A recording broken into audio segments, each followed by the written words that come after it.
Assalamualaikum warahmatullahi wabarakatuh. Perkenalkan, nama saya Aurel Intan Mulia dari kelas 11-9.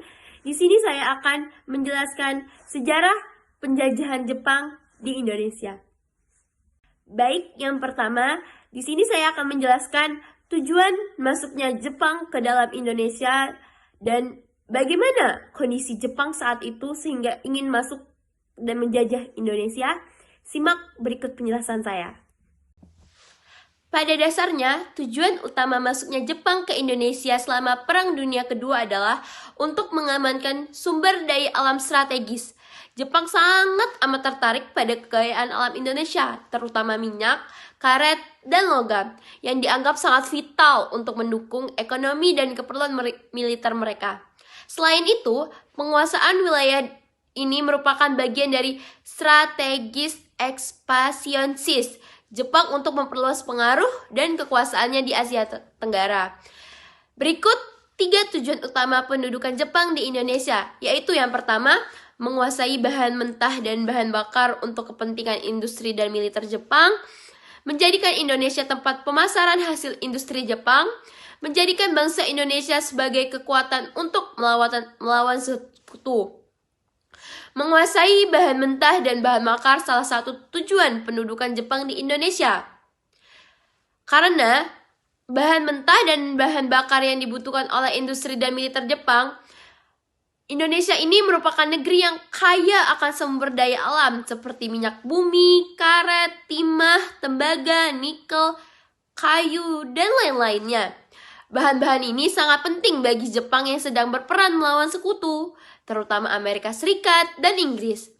Jepang membutuhkan bahan-bahan ini untuk memproduksi senjata kendaraan, pesawat, kapal, dan perlengkapan perang lainnya. Sebelum Perang Dunia Kedua meletus, Jepang sudah mulai memasuki Indonesia sebagai investor dan mitra dagang. Pada tahun 1938-1939, Jepang menjadi salah satu negara utama tujuan ekspor komoditas dari Hindia Belanda. Namun, ketika perang pecah pada tahun 1939, hubungan dagang antara Jepang dan Belanda terputus. Belanda berada di kubu sekutu, sedangkan Jepang berada di kubu poros bersama Jerman dan Italia.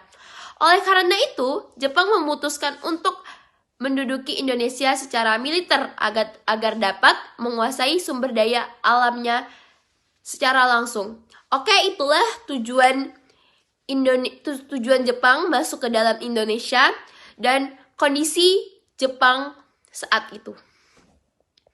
Lanjut ke pembahasan nomor 2. Saya akan membahas tentang mengapa Jepang bisa menguasai Indonesia secara keseluruhan dengan cepat dalam waktu kurun 2 bulan, sedangkan mengapa Belanda menguasai Indonesia dengan waktu yang lama.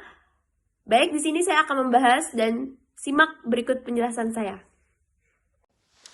Jepang kali pertama mendarat di Indonesia pada 11 Januari 1942, tepatnya di Tarakan, yang dulunya termasuk wilayah Kalimantan Timur. Kedatangan Jepang pun mendapat sambutan baik dari rakyat pribumi, sehingga tidak menyulitkan mereka untuk masuk ke Indonesia. Jepang tampak begitu mudah memasuki kepulauan Indonesia secara merata, karena Jepang dianggap sebagai saudara tua. Jepang datang untuk melepaskan Indonesia dari penjajahan Belanda. Sikap Jepang yang tampak membenci Belanda pada saat itu. Pada 8 Maret 1942, Belanda menyatakan menyerah tanpa syarat kepada Jepang di Kalijati, Bandung, Jawa Barat. Sejak saat itu, Jepang mulai menduduki Indonesia. Agar keberadaan mereka dapat diterima, maka Jepang perlu mendapat simpati dari rakyat pribumi. Salah satunya adalah dengan Jepang mengaku sebagai saudara tua Indonesia. Sebagai saudara tua, Jepang berupaya untuk membebaskan Indonesia dari penjajahan Belanda dan bersedia memperbaiki nasib rakyat pribumi.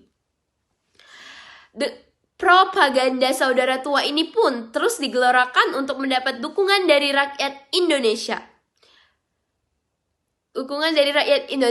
Selain itu, Jepang juga mengumandangkan semboyan 3A yang berisi Nippon Pelindung Asia, Nippon Pemimpin Asia, dan Nippon Cahaya Asia. dan Nippon Cahaya Asia. Adapun kegiatan yang dilakukan oleh Gerakan 3A bergerak di bidang pendidikan. Salah satunya dibentuk Sasana Ainen Kurensyo atau Pendidikan Pemuda 3 di Jatinegara. Seiring berjalannya waktu, rakyat Indonesia merasakan Gerakan 3A terlalu menonjolkan Jepang, bukan gerakan kebangsaan. Akibatnya, Gerakan 3A dibubarkan. Lebih lanjut, Jepang juga menjanjikan kemerdekaan untuk Indonesia, justru membelot dan mulai menjajah Indonesia. Setelah berhasil menjarah Kalimantan, Jepang mulai menyerang Pulau Jawa pada bulan Februari 1942. Lalu, pada 1 Maret 1942, Jepang berhasil mendarat di 3 lokasi Pulau Jawa, yaitu Teluk Banten, Eratan Wetan, Indramayu, dan Kragan, Rembang, Jawa Tengah. Ketiga tempat ini memang tidak diduga oleh Belanda akan menjadi tempat pendaratan Jepang. Pasukan Jepang kemudian dengan cepat menyerbu pusat-pusat kekuatan tentara Belanda di Jawa. Masih di tanggal yang sama, Jepang berhasil menang dalam Perang Pasifik. Hal ini sangat lantas menunjukkan kemampuan Jepang dalam mengontrol wilayah yang lebih luas, mulai dari Burma hingga Pulau Wake di Samudra Pasifik. Lalu pada 5 Maret 1942, Batavia jatuh ke tangan Jepang. Jepang pun terus bergerak ke selatan dan menguasai kota Bogor. Masih di pembahasan nomor 2, tadi saya sudah membahas mengapa Jepang masuk dengan sangat cepat ke Indonesia. Sekarang saya akan menjelaskan mengapa Belanda membutuhkan waktu yang sangat lama menguasai Indonesia. Penjajah Belanda dapat menguasai bangsa Indonesia dalam waktu lama karena Belanda mudah dipecah belah dan perjuangan yang dilakukan bersifat kedaerahan. Awal mula, penjajahan Belanda di Indonesia terkait Vereniging Oost Incidents Combined atau yang disebut VOC, yang berdiri pada 20 Maret 1602. Berbagai bentuk kekerasan menimpa penduduk di Nusantara dan mengakibatkan penderitaan dalam berbagai segi kehidupan.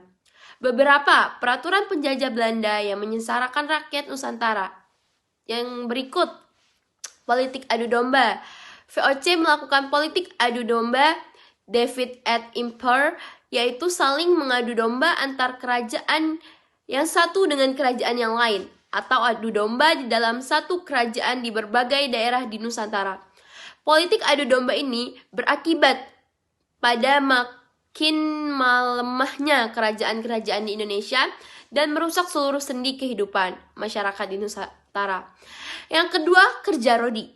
Penduduk di Nusantara makin menderita ketika Daendels berkuasa pada tahun 1808 sampai 1811. Penerapan kerja paksa atau yang disebut kerja rodi untuk membangun jalan sepanjang Pulau Jawa, Anyer sampai Panurukan membuat rakyat makin sengsara. Yang ketiga, tanam paksa. Penderitaan berlanjut karena Belanda menerapkan kulturestel tanam paksa. Aturan tanam paksa diterapkan oleh Gubernur Jenderal Hindia Belanda Van de Bosch pada 1828.